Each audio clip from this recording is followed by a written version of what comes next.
Hello friends, welcome to my channel. In my previous video, I have shown you guys basic filter options, how to use it. In this video, I will jump into advanced filter options. Okay, the first step I have taken was applying the filter options on the complete database. So for that,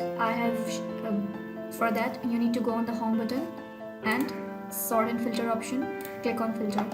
You will see the filter options has been displayed containing all the names that is present on that particular column. So for sales you can see all the numbers and so forth.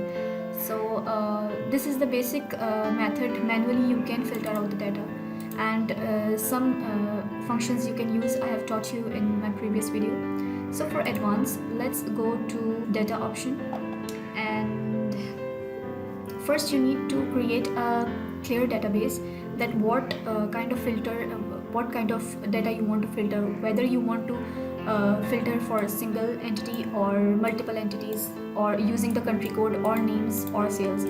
So it depends. For advanced option, I have prepared a chart that is similar to the original database. Now I can write a single entity or multiple entity. So what if I write UAE to fetch the data or filter out the data of UAE in that list?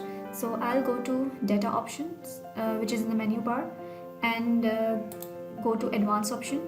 Now a dialog box will appear that will show you two list range and criteria range, two ranges.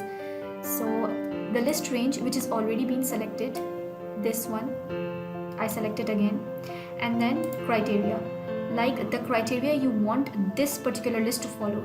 So I have selected this thing. Now when I'll place OK, I can see that my original data is being filtered out as per my criteria, which is being set on that particular option. So I can see that UAE data is filtered out. Now if I do Ctrl Z and I want multiple data to be listed out, because this is the data I have prepared just an examples. We have a data that has numerous columns and thousands of entries. So these advanced options are being utilized on that. So what if I write US in here, and now I'll go to the same option, data, advanced. The list is already been selected, the range, list range, and now I'll set the criteria, again selecting this particular criteria. Press OK. Now you can see that my UAE and USA particular data has been selected. So this is how you can utilize your advanced filter options.